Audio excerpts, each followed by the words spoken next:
Okay, look, I hate to comment on a video before even greeting the host, but this shit is rated G. If anything should be rated R, this should. Welcome to Creation in the 21st Century. I'm your host, Carl Ball, founder and director of the Creation Evidence Museum in Glen Rose, Texas. I knew it was evidence, not evidences. That jackass Pendleton said it was the Creation Evidences Museum. Oh well, you know what? Let's not talk about him. I don't have to deal with him today. I'm honestly just glad to have one video where I don't have to look at that guy's dopey mug.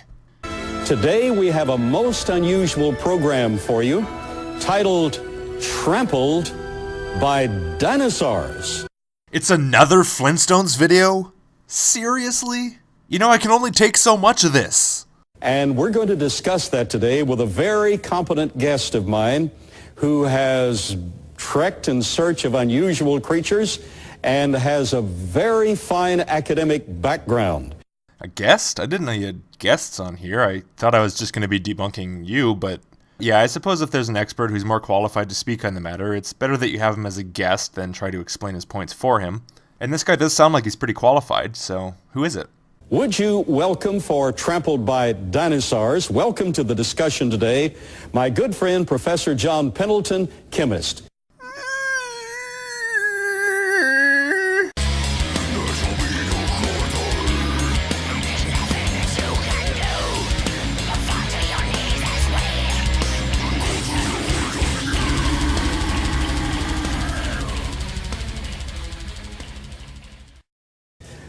Professor, it's a delight to have you with us today. Carl, it's just great to be here. I'm excited.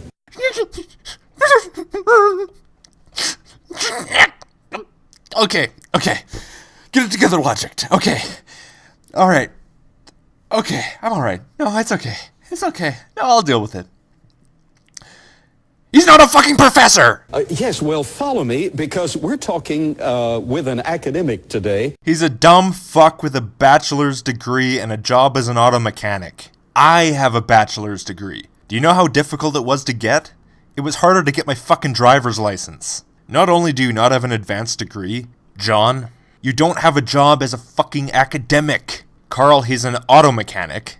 So unless he's here to talk about the finer details of fixing an engine, I really don't see how you expect anyone to take this shit seriously. You are representative for the Institute for Creation Research, which is the premier science advisory research program among creationists. Oh yeah, I forgot that creationists have a different dictionary than we do. It's just a different dialect of English where professor and academic and science and research actually don't mean anything. So I guess I can't get too mad. I love you very much. Yo lo amo mucho a usted. Oh, isn't that sweet? Now I understand why you two seem so close. And that was very kind of you, Carl, to also say it in Spanish, because clearly John doesn't understand English. Now, before we get to being trampled by dinosaurs, John, you have an academic background. In fact, I understand in your undergraduate work as a chemist, you were part of a research program having to do with cancer. Is that right? That's correct. I worked with the Cancer Research Department at the University of Wisconsin-Madison. For a year, and then you went and became an auto mechanic for the rest of your life. You know, the argument from authority is one thing, but inventing authority, talking about it for the first 5 minutes of your show, and acting like that means something, that takes some serious cojones, amigo. Where also finished my studies in chemistry. I've also learned automotive technician. That's applied science. Don't take my word for it, folks. He just told you everything I've told you. Anyway, are you serious, John? Trying to justify being an auto mechanic by saying it's applied science? Even you are better than that. Oh, yes, and on the field where you go, and the fields where you go. Right. That's of more importance than a degree. Exactly. Allow me to paraphrase what just happened.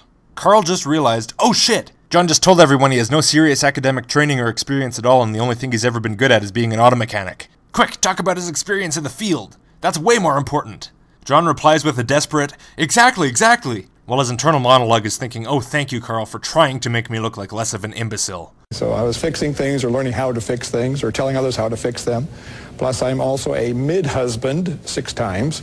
I only have one client, my wife. Okay, marvelous. So that's applied science also. Yes, it is. Am I even gonna need a commentary on this video? Maybe I should just stop right here and mirror it uncut on my own channel. It seems to be doing my work for me. I'm a respectable scientist because I'm a mid-husband, and that's applied science. If that makes you a scientist, you might as well say some dude jerking off in his basement is a scientist because he's got to figure out how best to get himself off. Well, we're talking about dinosaurs. Well, that was a train wreck. Quick, let's move on to the main topic. Our generation has been often educated out of the truth. I can tell that's never been a problem for you two. You have information.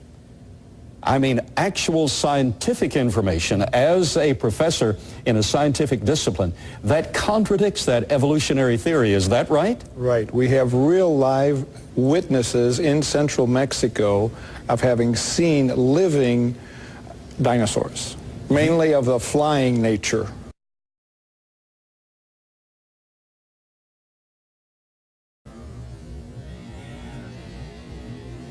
Let's talk about, in fact, I think we're discussing pterodactyls here. What makes you think that? He said flying dinosaurs. If anything, that makes me think of a stegosaurus on a hang glider.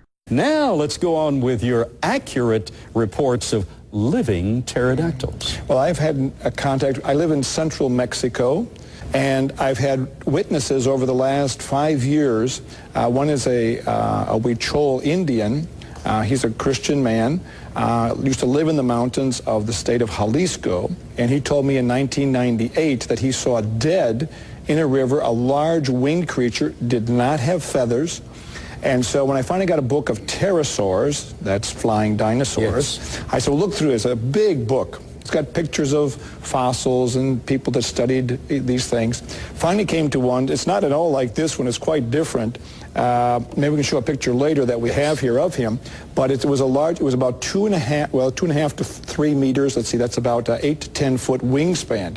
And he said he crossed this stream a number of times. Other people saw him. I says, why didn't you pick it up? It was worth $1 million. Certainly. But eventually it just corroded and the stream washed it away. Yes. Some guy said he saw a pterosaur is not evidence that pterosaurs still exist. I'm sorry. There's lots of people who absolutely swear that they've seen Bigfoot, or aliens, or the Loch Ness Monster, or God. Somebody telling you that they saw something is not evidence. And you telling us that somebody else told you that they saw something is definitely not evidence. On an unrelated note, I have a friend who says that they saw you raping your mother. So according to you, I have hard evidence that you raped your mother. If you reject this evidence, it's just you being hard-headed. So come on, admit it. Then, 3 years ago, I gave a debate. By the way, I won all the debates I've had. I've had 11 of them. Certainly, the truth wins debates. It's really kind of unfair, you know, but anyway. We're armed with the truth. You won every debate you've ever had. You. Yeah, I could only believe that if you were debating the mental equivalent of this.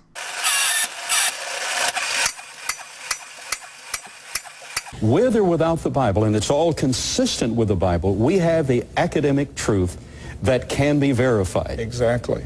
Wow, cool. Yeah, hey Carl, if that academic truth can be so easily verified, why don't you let people actually verify all those little pieces of evidence that you've collected over the years, instead of locking them away in your Creation Evidence Museum or other places? It seems like that would be a really good idea, to actually get that evidence verified, get your academic truth established, and prove that the Bible is completely scientifically accurate. What a glorious thing that would be to do in God's name. As a matter of fact, it seems a little bit blasphemous for you not to do that, don't you think? I can't help but wonder why you don't. There must be a reason, but I honestly just can't think of what it might be.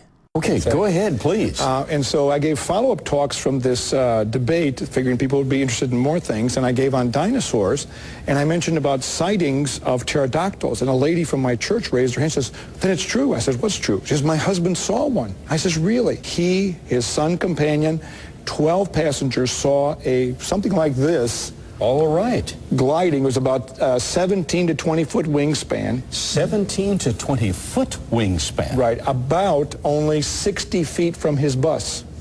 On the same level as they were. Once again, someone told me they saw a pterodactyl does not mean that they saw a pterodactyl. Also, I kind of find it funny that you say nothing about trying to find and talk to the other 12 people who were supposedly on this bus. No, let's just take the word of this guy who was in my church and heard me say that dinosaurs are proof of creationism. Yeah, we don't need to verify anything he says, because nobody who goes to church would ever break the 9th commandment. Now, just a few months ago, I met a person just in conversation, and we're talking about this, and she said, oh, by my village, people have lost animals, goats, sheep, male sheep that weigh up to 100 pounds. And of course, It's astounding. Animals got eaten by another animal? And they weighed up to 100 pounds? Whoa, pterodactyls have to still exist. Or maybe it was a swallow. No, I guess a swallow couldn't do that. European or African. Wait a minute. Supposing two swallows carried it together. No, they'd have to have it on a line. Well, simple. They just use a strand of creeper. What, held under the dorsal guiding feathers? Well, why not? And so there's been a number of sightings. The thing is that I'm excited about this is because it's been like, every month, every 2 months, there's a lost animal, a goat without a head on it, or just the skin is left, the animal's been eaten. And so there's been a number of sightings. So, you ever heard of a jaguar? Or a wolf? Or a bear? The fact that you found an animal killed and eaten every month or two does not cause an intelligent person to immediately assume that it's a 20-foot pterosaur. John, this is so exciting because I'm sure you know that I've led 3 scientific expeditions into the jungles of Papua New Guinea in search of living pterodactyls because we have at least a dozen eyewitness accounts similar to those that you're relating now. So we're being trampled by, overcome by pterodactyls. exactly. Check out the link in the description of Bigfoot sightings by state. If we're being trampled by pterosaurs because of 12 eyewitness accounts, we must be fucking infested with Bigfoots. We need to start a campaign to start weeding those things out, because apparently they're the dominant force in our ecosystem.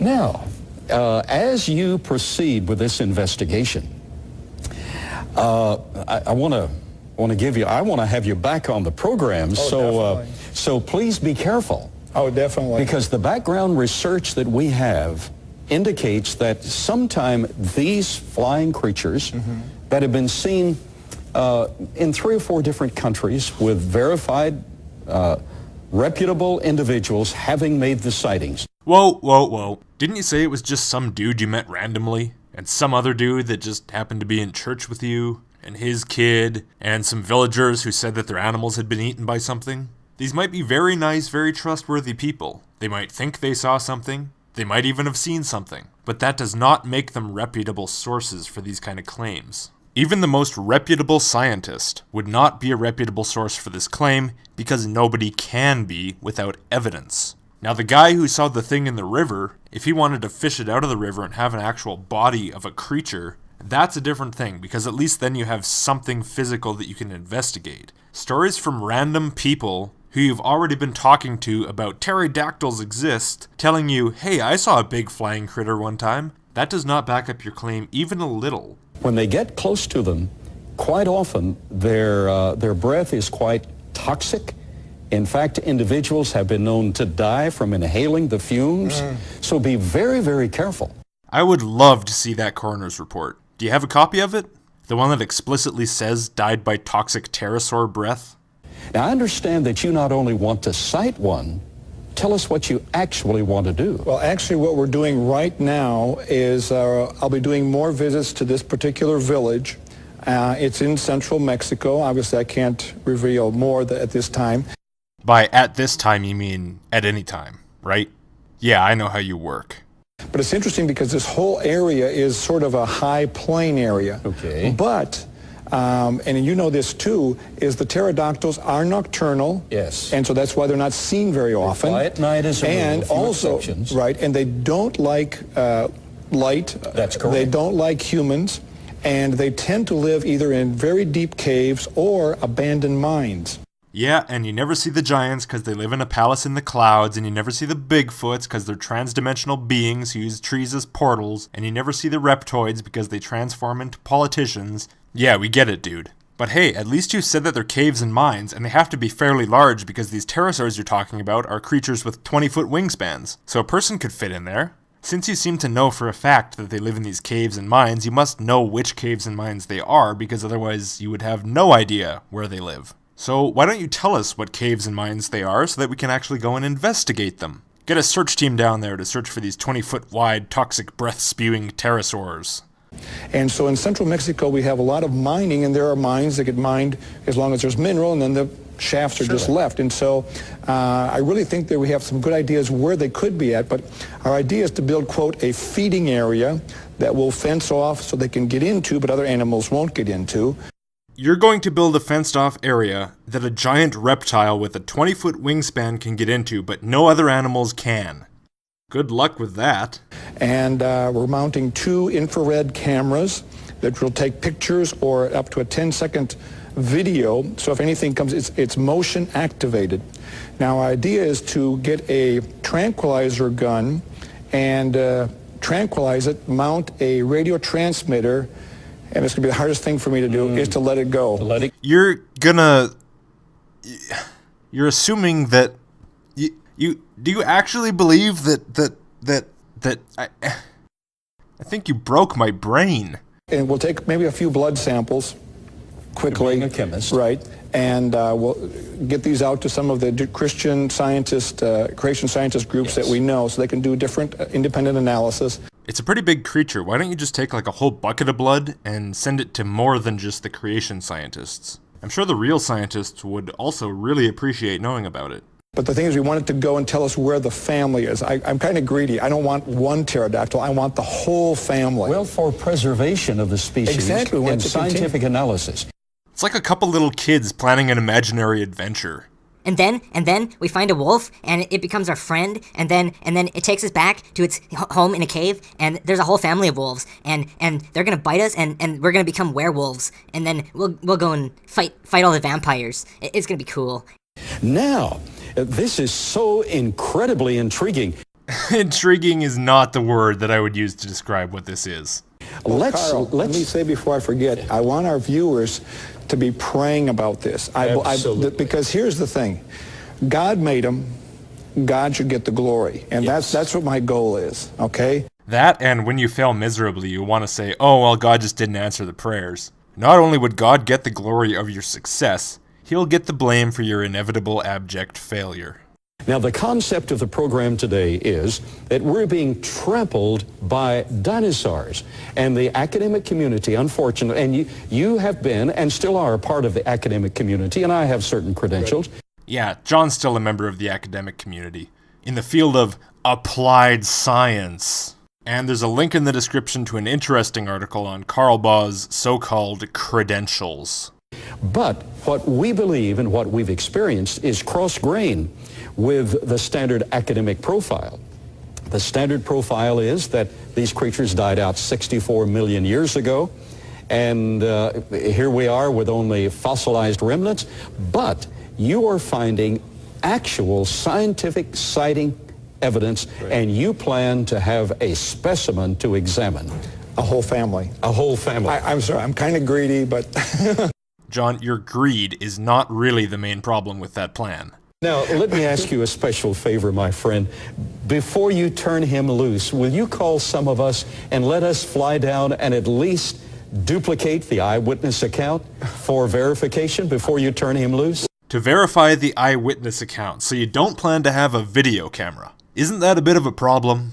You're just gonna catch it and go, wow, we actually caught a fucking pterosaur. And then you're just gonna have eyewitness accounts that you actually caught a pterosaur. And then you're gonna take your blood samples and send them exclusively to the fucking Institute of Creation Research and whatever else, ignoring the scientific community completely. You're not gonna send it to the media so that they can send it to independent labs for verification. What baffles me here is that I'm sure that you know that you're not actually gonna catch anything, but even so, you're not even pretending that you're gonna be honest if you do. I don't know if I can keep them anesthetized that long. Okay. That's, I understand that's sort of a thing that you need to be careful with because... Yes. So you'll do the best you can. We'll do what we can. At least you'll have local witnesses and we're going to lot definitely be videotaping those occurrences. Okay, so you are actually going to be videotaping. You know, for the first time ever, John, I feel like you actually just bitch-slapped someone with logic. Carl's going on, so you make sure that you have local witnesses, right? And John, you're like, We're gonna videotape it. But let's emphasize the fact that we have an academic profile that by the new parameters defining science actually rules out, with these parameters in the definition of science, rules out any supernatural agency as having designed or created any of the universe, let alone the living systems. The fact that there's zero evidence in support of a supernatural agency does not rule out a supernatural agency. If you can actually gather conclusive evidence that a supernatural agency was responsible for the creation of the universe and all life within it, then that would become the scientific explanation. However, you fail at every turn to provide any convincing evidence. Let's take this video as an example. You talk amongst yourselves as though you've totally provided evidence, but as a matter of fact, I'm not even rejecting evidence you've presented. You've presented no evidence. Yet we have an incredible pyramid of evidence. Yes, an incredible pyramid of evidence. I think we need to make a clarification. You know, they've always thrown at us that we can't allow creation in the schools because that's religion. Mm-hmm. Do you know that atheism is religion? Oh, absolutely. Oh, wow. All right, what do you got? I believe in God, you believe in God. They don't believe in God, but that's their religion. They believe there is no God. They believe in materialism. They believe in naturalism. They believe in evolution. What are they always saying? We believe. Okay? It's a religion. I believe that if I took a knife and stabbed myself repeatedly in both ears that I didn't have to listen to you anymore, I would become deaf. This is a belief.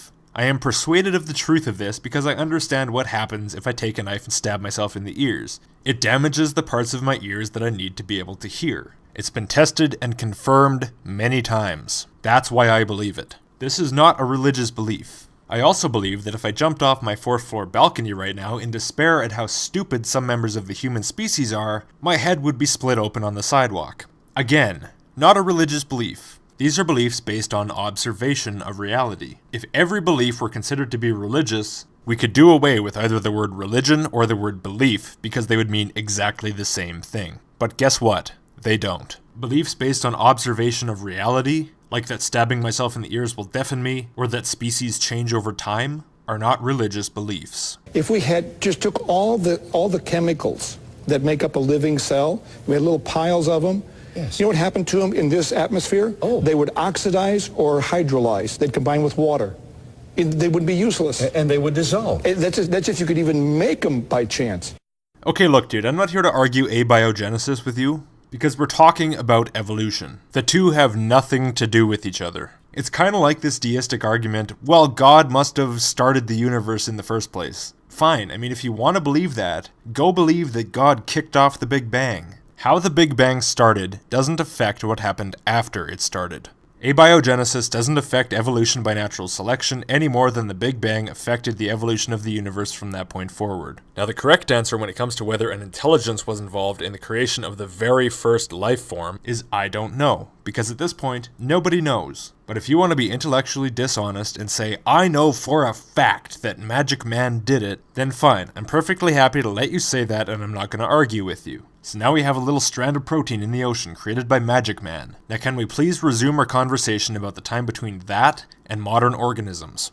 In addition to that, Nobel laureate Wald of a major facility of Yale University said he chose not to believe in God as the originator of living systems, even though he recognized that scientifically it was impossible for living systems to have evolved.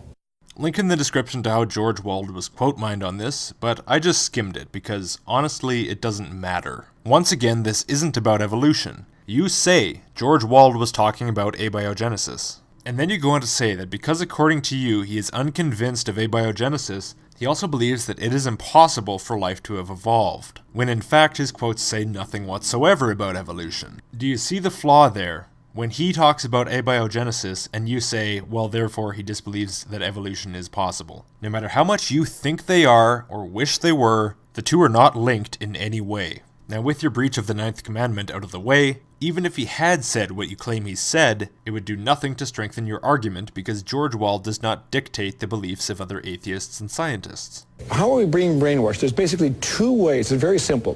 One is they do not give us all of the information. If you have incomplete information, you can't make good decisions. Wow. Wow. Wow.